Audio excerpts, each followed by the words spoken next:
साथियों नमस्कार। आज इंडियन कॉन्ट्रैक्ट एक्ट 1872 स्टार्ट कर रहे हैं। कॉन्ट्रैक्ट एक्ट की स्टडी करने से पहले स्टडी पॉइंट ऑफ व्यू से इसे 3 पार्ट्स में डिवाइड कर लेते हैं। Part first, general principle of contract from section 1 to 75. Part second,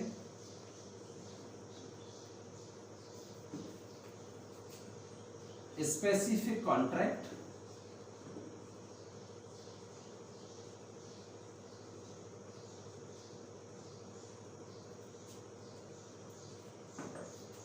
from section 124 to 238। देखिए, जो ओरिजिनल कॉन्ट्रैक्ट एक्ट था उसमें सेल एंड गुड्स एक्ट भी शामिल था। तो सेल एंड गुड्स एक्ट से रिलेटेड जो हमारे पास सेक्शन 76 टू 123, इनको कॉन्ट्रैक्ट एक्ट में से रिपील कर दिया गया है। और इसके बाद उस समय सेल एंड गुड्स एक्ट भी इसमें इंक्लूड था। इंडियन पार्टनरशिप एक्ट जो अब हम लेकर के आ गए, तो पार्टनरशिप से रिलेटेड प्रोविजन भी इसमें इंक्लूड थे।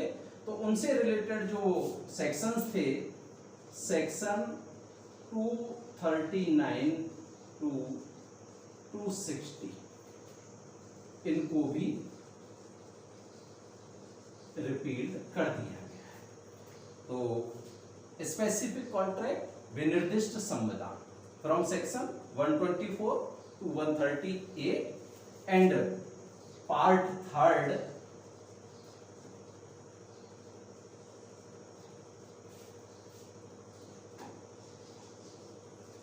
The specific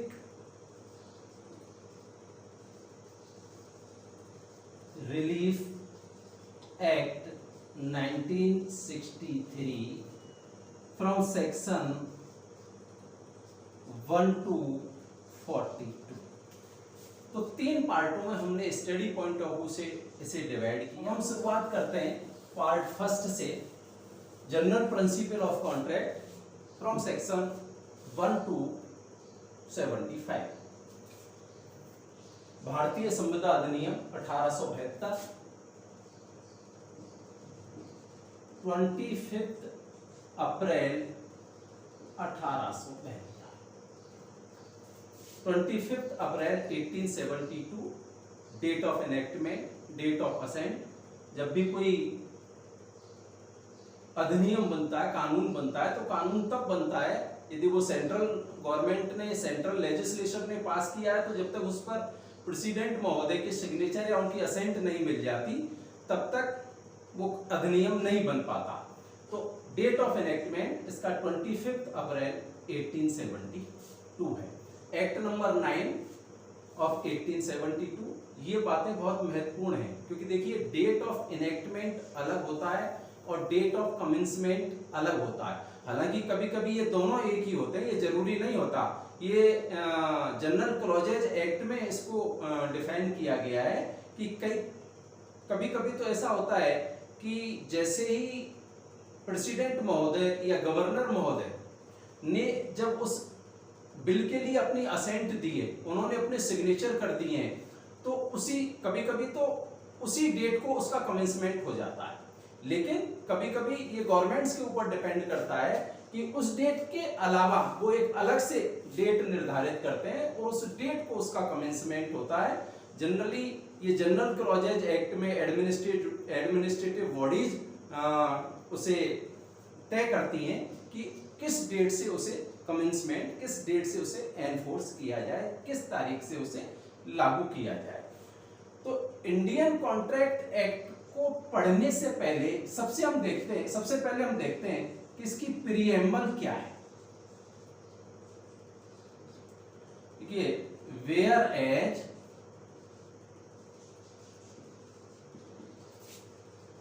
it is expedient to define and amendment certain parts of law relating to contract.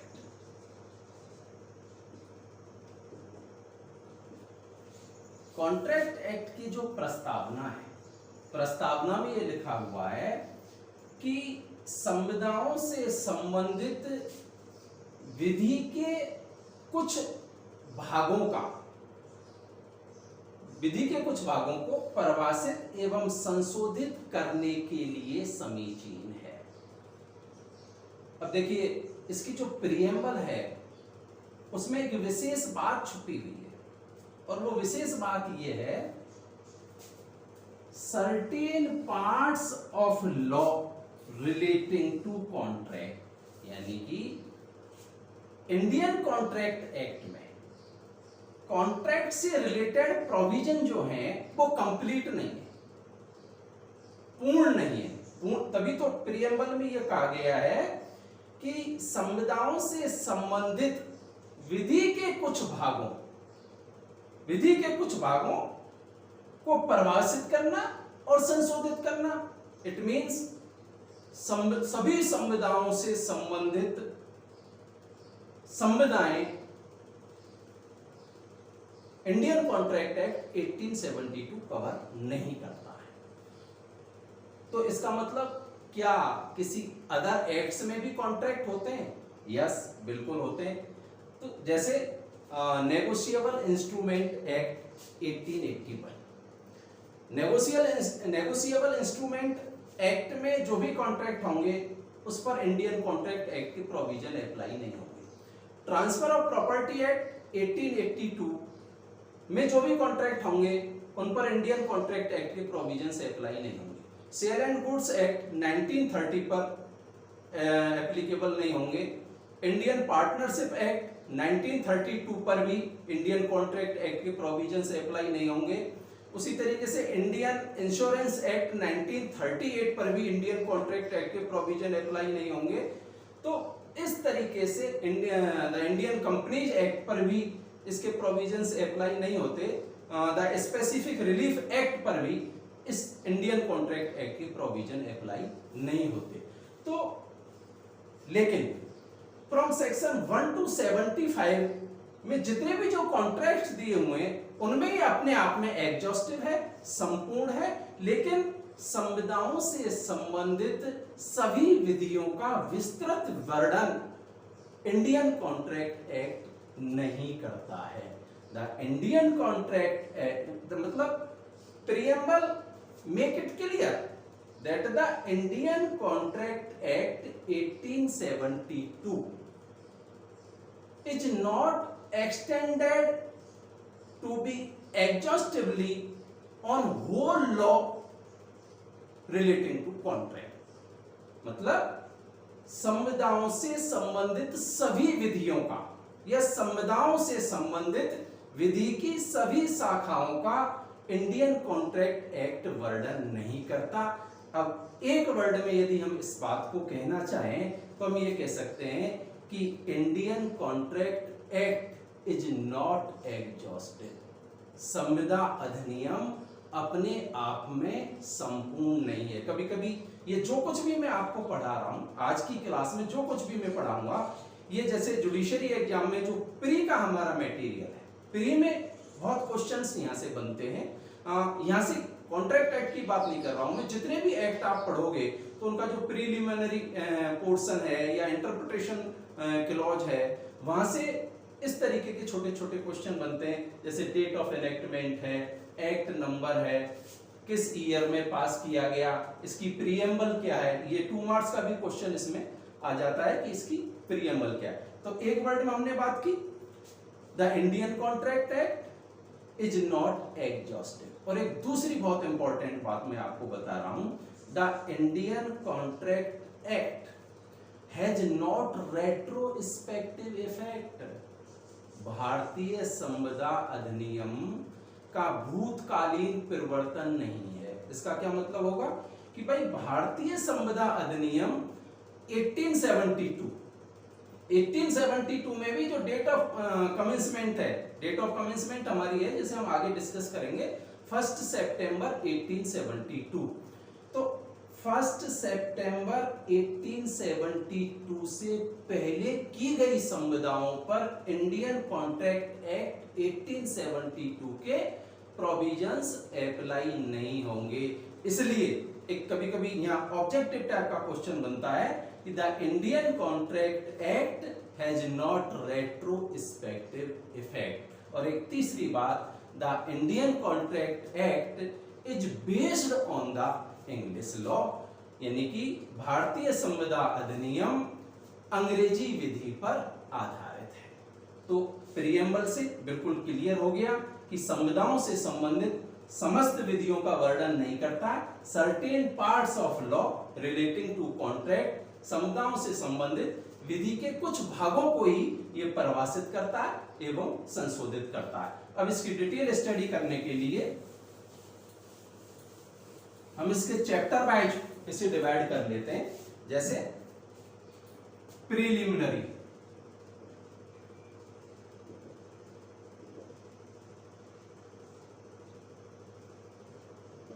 Section 1 and 2,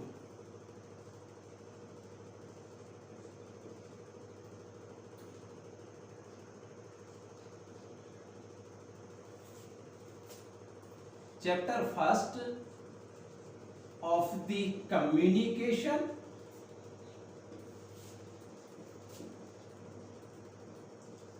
acceptance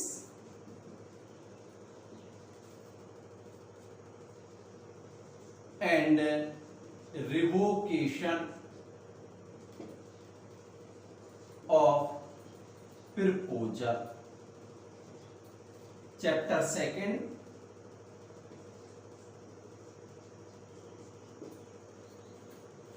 of contracts,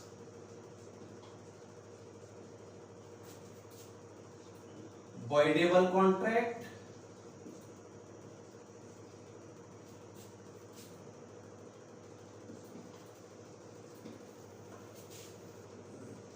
and void agreements.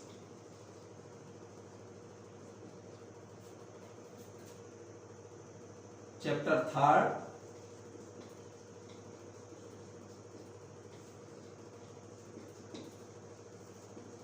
contingent contract,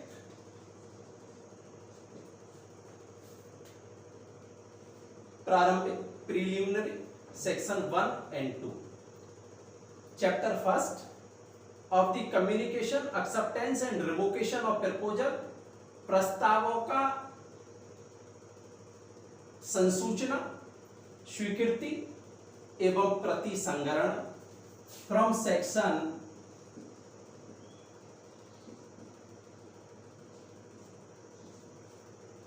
3 to 9. Chapter 2 of contracts, voidable contract and void contract, संविदाएं, शून्यकरणीय संविदा एवं शून्य करार, from section 10 to 30. And contingent contract, समाश्रित संविदाएं, from section 31 to 36. देखिए preliminary, chapter 1, chapter 2, chapter 3. अब चैप्टर 4 ले लेते हैं, स्क्रीनशॉट ले लीजिए। Chapter 4 performance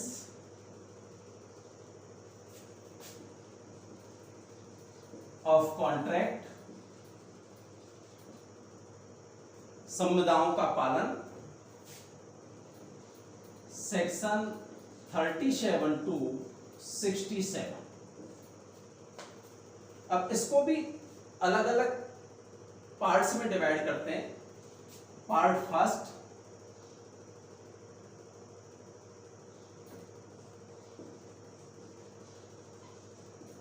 contract which must be performed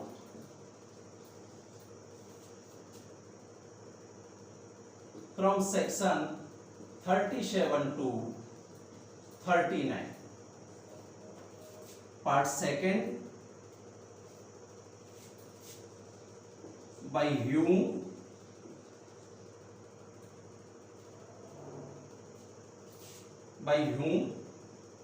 contract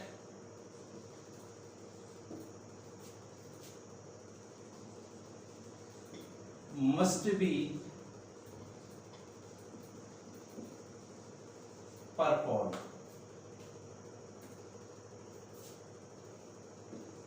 from section 40 to 50.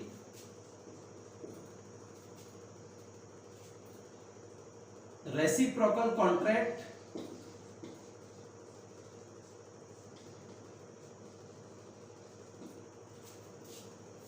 section 51 to 58.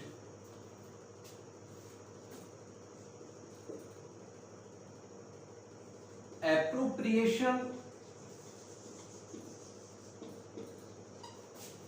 of payment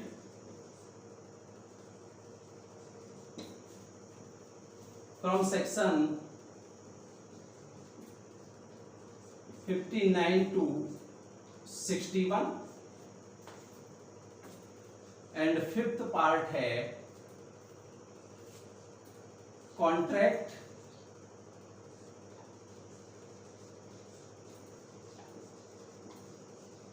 which must need not to be performed. ऐसी संविदाएं जिनका पालन करना आवश्यक नहीं होता। तो देखिए चैप्टर 4 परफॉर्मेंस ऑफ कॉन्ट्रैक्ट, संविदाओं का पालन, फ्रॉम सेक्शन 37 टू 67। इस चैप्टर को हमने 5 पार्ट्स में डिवाइड किया, 5 पार्ट्स में डिवाइड किया। Chapter 4 clear. Chapter 5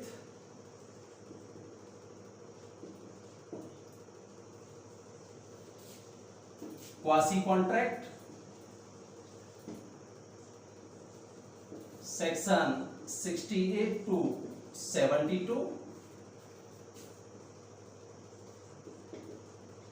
Chapter 6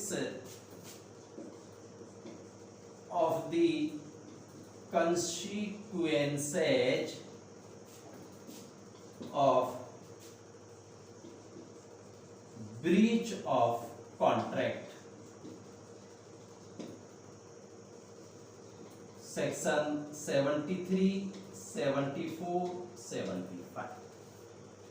chapter 5 quasi contract, अर्ध संविदाएं, धारा 68 से लेके 72-72 तक।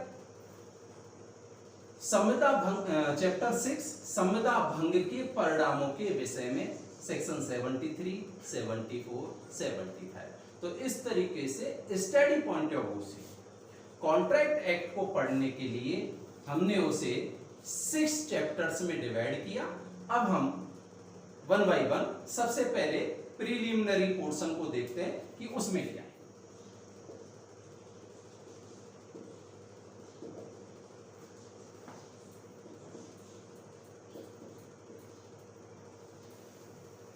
प्रारंभिक, एक तरीके से इंट्रोडक्टरी पार्ट भी कह सकते हैं हम, धारा 1 और 2।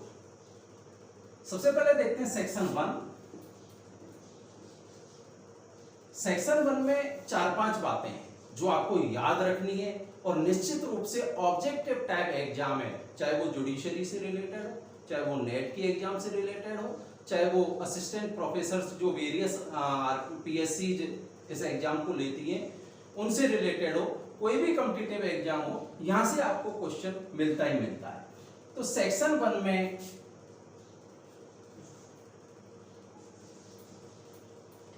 सॉल्ट टाइटल, अब जब सॉल्ट टाइटल है तो कोई ना कोई लॉन्ग टाइटल भी होगा, लॉन्ग टाइटल,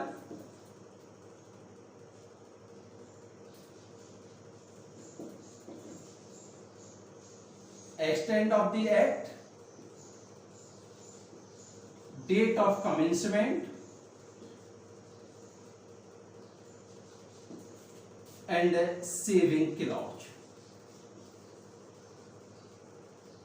ये आपकी धारा 1 में अधिनियम का संक्षिप्त नाम, उसका संक्षिप्त नाम या लघु शीर्षक, लॉन्ग टाइटल दीर्घ शीर्षक, अधिनियम का विस्तार कहां पर है, अधिनियम किस तारीख को लागू हुआ, और सेविंग क्लॉज यानी कि इससे पहले जो भी कॉन्ट्रैक्ट से रिलेटेड लॉज थे, रेगुलेशंस थे, उनको अगर यदि सेव किया है तो इंडियन कॉन्ट्रैक्ट एक्ट 1872 उन्हें इफेक्ट नहीं करेगा। तो ये 4-5 बातें, इन्हें हम एक एक को डिस्कस करते हैं। सबसे पहले देखते हैं शॉर्ट टाइटल।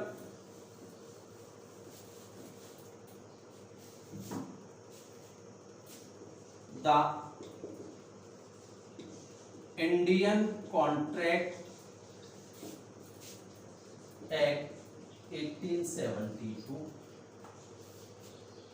संविदा भारतीय संविदा अधिनियम 1872।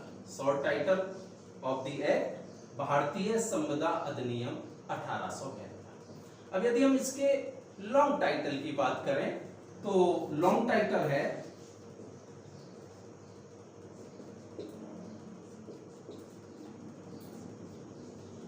to define and amendment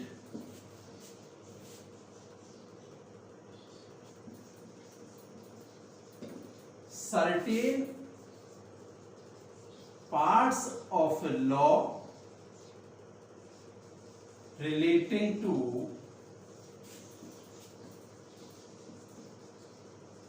contract, संविदाओं से संबंधित विधि के कुछ भागों को परिभाषित और संशोधित करने के लिए अधिनियम। तो देखिए short title the Indian contract act 1872 1872 और लॉन्ग टाइटल, ये लॉन्ग टाइटल सब्जेक्टिव क्वेश्चन जो आप मेन एग्जाम देते हो वहां लॉन्ग टाइटल जितने भी एक्ट हैं उनके लॉन्ग टाइटल को पूछ लेते हैं। तो हमें दोनों चीजें याद होनी चाहिए, शॉर्ट टाइटल भी एक्ट का नाम, एक्ट का याद होना चाहिए, और लॉन्ग टाइटल भी एक्ट का याद होना चाहिए। एक्सटेंशन ऑफ द एक्ट, इस अधिनियम का विस्तार। The Indian contract act is extend to whole of India, यानी कि संविदा अधिनियम संपूर्ण भारतवर्ष पर लागू होता है। अब देखिए एक चीज यहां कि एक डेट है हमारे पास,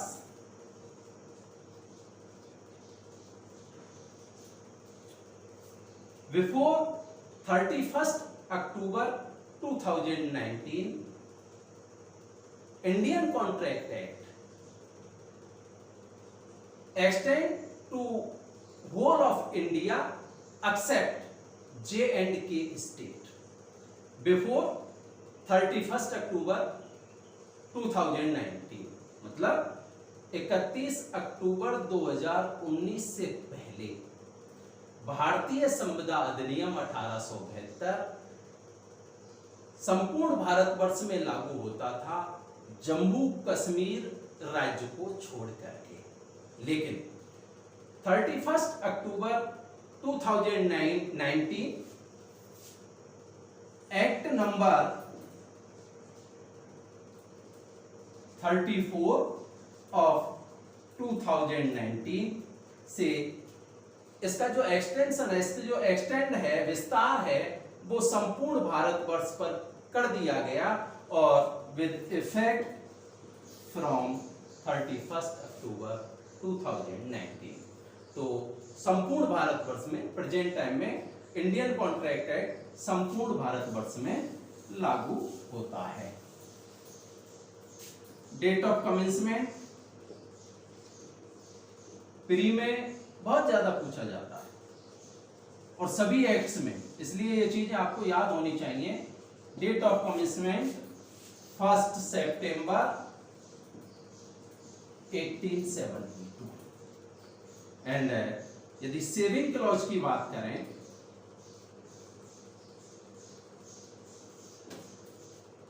देखिए सेविंग क्लॉज में से कभी कभी क्वेश्चन आता है। क्वेश्चन यह है कि भाई इंडियन कॉन्ट्रैक्ट एक्ट 1872 क्या 1872 से पहले जितनी भी जो संविदाएं थी या संविदा से related any provision of statute, act, regulations, custom और यूजेज ऑफ द ट्रेड्स जो इंडियन कॉन्ट्रैक्ट एक्ट ने रिपील नहीं किए, संविधियों से संबंधित कोई प्रावधान, कोई अधिनियम, कोई विनियमन या व्यापारिक रूढ़ी या प्रथाएं जो इंडियन कॉन्ट्रैक्ट एक्ट 1872 से पहले प्रचलन में थी और इस अधिनियम के द्वारा, इस एक्ट के द्वारा उनको रिपील नहीं किया गया है, तो वो इस एक्ट के द्वारा इफेक्टेड नहीं होंगे। और इससे पहले चाहे वो कोई संविधि का भाग हो या अधिनियम हो या व्यापारिक रूढ़ी या प्रथाएं हो, यदि वो इंडियन कॉन्ट्रैक्ट एक्ट 1872 के प्रोविजन से इनकंसिस्टेंट नहीं, ऐसे अधिनियम, ऐसे विनियम, ऐसे प्रावधान, ऐसी व्यापारिक रूढ़ी या प्रथाएं भारतीय संविदा अधिनियम 1872 के प्रावधानों से असंगत नहीं है, तो वो भारतीय संविदा अधिनियम 1872 के द्वारा इफेक्टेड नहीं होगी। तो ये आपके सेक्शन 1 में इन चीजों को हमें short title, long title, extent of the act, date of commencement and saving clause, इस तरीके से 5 पॉइंट है और 5 पॉइंट आपको बहुत इजी है, अच्छे तरीके से याद हो जाएंगे। अब हम बात करते हैं सेक्शन 2 की। देखिए सेक्शन 2 बहुत इंपॉर्टेंट है, चाहे वो आपका प्री हो या मेन हो, क्योंकि प्री में वो पूछ लेता है कि फॉर एग्जांपल प्रपोजल को किस सेक्शन में डिफाइन किया गया है, वॉइड एग्रीमेंट को किस सेक्शन में डिफाइन किया गया है, एग्रीमेंट को किस सेक्शन में डिफाइन किया गया है, या सेक्शन का नाम दे देता है कि जैसे 2D, सेक्शन 2D में किसकी डेफिनेशन दी गई है। और यदि सब्जेक्टिव मेन की बात करें तो प्रपोजल की डेफिनेशन पूछ सकता है, एक्सेप्टेंस की डेफिनेशन पूछ सकता है, कंसिडरेशन की डेफिनेशन पूछ सकता है, कॉन्ट्रैक्ट की, वॉइडेबल कॉन्ट्रैक्ट की। तो प्री और मेन के लिए, जैसा कि मैंने आपको पहले भी बताया था, कोई भी एक्ट पढ़े उसका सेक्शन 1, 2, 3, 4 बहुत ज्यादा इंपॉर्टेंट होता है और प्री के लिए तो बहुत ज्यादा महत्वपूर्ण होता है।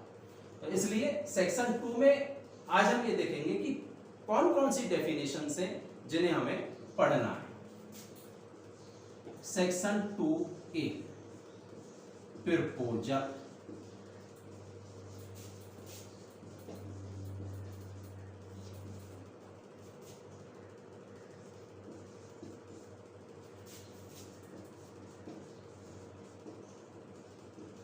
एक्सेप्टेंस,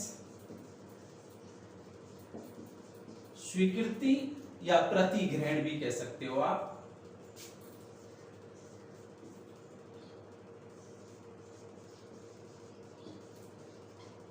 प्रोमीजर एंड प्रोमीजी,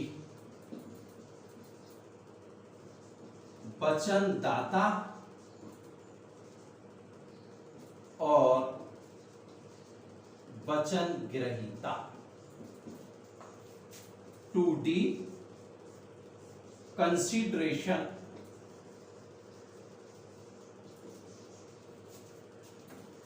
प्रतिफल।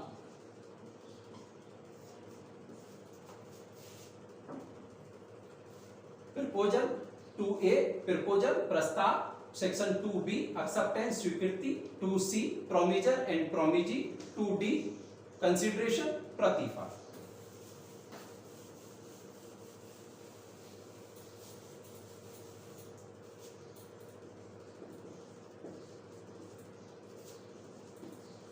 एग्रीमेंट करार,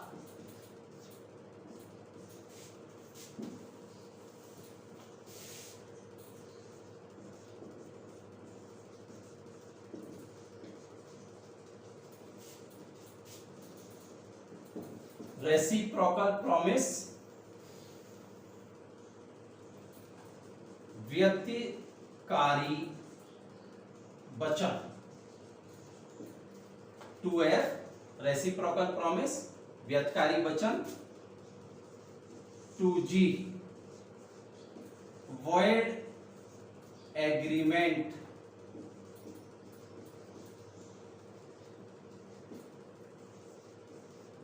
शून्य करार। 2H कॉन्ट्रैक्ट संविदा।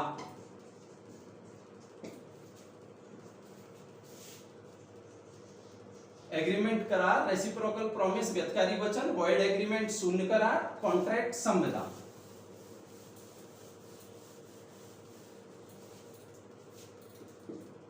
टू आई वॉइडेबल कॉन्ट्रैक्ट,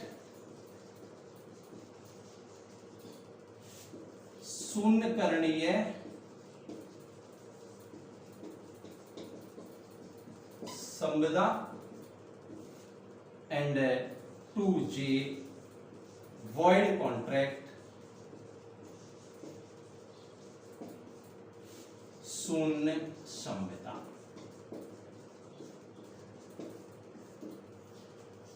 तो साथियों, सेक्शन 2 में इंटरप्रिटेशन क्लॉज, और इंटरप्रिटेशन क्लॉज में हमने 2A से 2J तक की, हमको आगे के जो हम वीडियो बनाएंगे उसमें कौन कौन सी डेफिनेशंस को पढ़ना है, इनको हम आगे के वीडियो में डिस्कस करेंगे। नमस्कार, जय हिंद।